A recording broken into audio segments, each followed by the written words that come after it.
53 वर्ष पर एथर विरल संजोग एवं वर्तमान रथ टणा होची 2 दिन। यह महाप्रभुंकर लीला होची विचित्र एवं पुरी रे जनसमुद्र छुटीची। घंट काहाली शंखनादरे वर्तमान सारा ओडिशा नुह सारा विश्व प्रकंपित होची एवं वर्तमान से जगन्नाथ महाप्रभुंकर कृपा लभिबा पई सारा विश्व लोक माने छुटी आसीचंदी।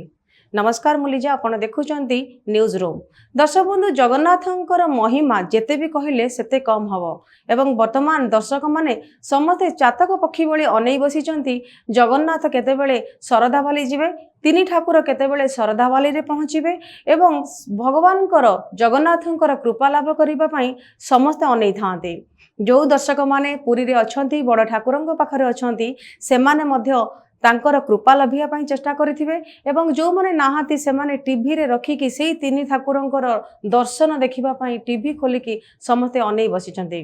दर्शक बंधु ए समय मोर जगन्नाथंकर से कहानी मने पड़ुची जो कहानी आमे छोट बेलू पिला बेलू आमे जानिचंती एवं सेही कहानी जो कहानी द्वारा जेमिति कि जगन्नाथ बलभद्र सुभद्रा ए अधागढ़ा ही रहिथिले एवं एही कहानी द्वारा मु आपनको जणैबी जगन्नाथ किपरि पुरी को आसीथिले। भारतर मध्ययुगरे आवंतिक एक राज्य थिला एवं सेही राज्य रे राजा थिले इंद्रद्युम्न।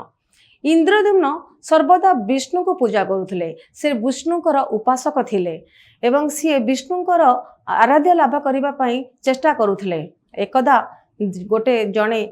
ऋषि से आसिकी अवंती राज्य रे पहुँचिले एवं इंद्रद्युम्न पाखरे पहुँचिले एवं तांको कहले, हे राजन, आपण जो विष्णु को पूजा करूचंती, जो विष्णुकर आशीष लाभ करिया पई आपण चाहुचंती, सेही विष्णु पुरी रे अछंती एवं नीलमाधव रूप रे ओडिशा रे अछंती एवं नीलमाधव रूप रे पूजा पाउछंती एवं जदि आपण से विष्णु को पूजा करने को चाहूँगी एवं से भव्य रूप को जदि दर्शन करने को चाहूँगी ताले आपण देखंतु खोजंतु चारिआडे कोठी अछंती नीलमाधव रूप से पूजा पाउछंती एवं तापरे आपण विष्णुकर पूजा मध्ये आपण करि पारिबे। एक कथा सुनी राजा बहुत खुशी होइथिले। इंद्रद्युम्न चारिआडकू तांकर समस्त बुद्धिमान व्यक्ति मानकू पठैतिले। तांको मध्यरु थिले विद्यापति जी कि बहुत विचक्षण थिले आ बहुत बुद्धिमान थिले एवं तांको चारिआडे जेतेबेले बुद्धिमान व्यक्ति को जेतेबेले प्रेरित करा जायथिला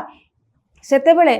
इंद्रद्युम्न मना भितरे सेही विष्णुकर चित्र आंकिकी बसुथिले जे केतेबेले विष्णुकर से दर्शन करिवे एवं विष्णु को आनिकी पूजा करिवे। एकदा गोटे पाखरे जेतेबेले विद्यापति जाउथिले एवं सेही विष्णुकर ठाब करिबा पई जेतेबेले से संधान करिया पई से जाउथिले सेतेबेले से देखिले बगीचा मध्यरे जणे सुंदरी युवती जे कि सांग मानक सांगरे फूल फल धरी फूल तोलिबारे व्यस्त थिला एवं जेतेबेले सेही युवती को से पचारिथिले से युवती जनक किए एवं तांकर परिचय मागिथिले सेतेबेले से युवती जनक कहिथिले जे तांकर नाम होची ललिता। से सबर राजा विश्वावसुंकर सी होचंती एकमात्र झियो। एकथा शुणिला परे विद्यापति आउ ललिता एमानक भितरे किछि संपर्क गढ़ी उठिथिला। धीरे धीरे धीरे धीरे विद्यापति आउ ललितांक मध्यरे प्रेम संपर्क हेतिला तापरे विवाह रे मध्य परिणत हेतिला। दर्शक बंधु एक या मध्यरे अनेक दिन बीती जाइथिला जेतेबेले विद्यापति तांको घरे रहुथिले तांकर धर्मपत्नी ललितांक सहित रहुथिले से देखुथिले भोर राति 4टारू तांकर ससुर विश्वावसु जी कि सबुदिन फूल आउ भोग प्रसाद नहीं कि कुआड़े गोटे जाउछंती जंगल आड़े आउ सेतेबेले जेतेबेले सी तांकर माने धर्मपत्नी को पचारिथिले जे तुमर पिता कुआड़े जाउछंती सेतेबेले ललिता किछि कहि नथिले एवं जेतेबेले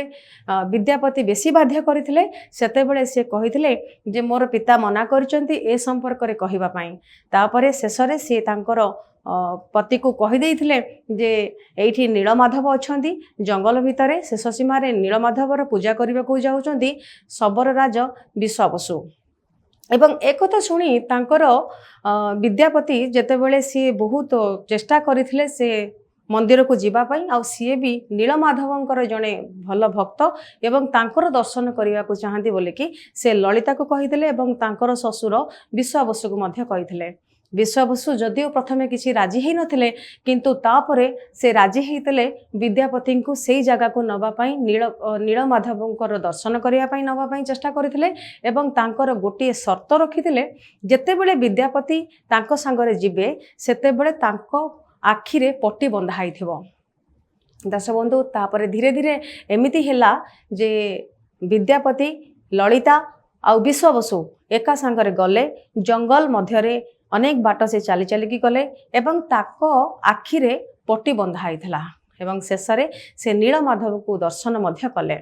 दर्शन सारी जेतेबेले से फेरी आसिले तापरे विद्यापति जाइथिले अवंती राज्य को एवं से राजा इंद्रद्युम्न को समस्त घटना वर्णना करी कहिथिले हे राजन एवं आपण जहा खोजुचंदी ताहा आम पाखरे अछि आपण जो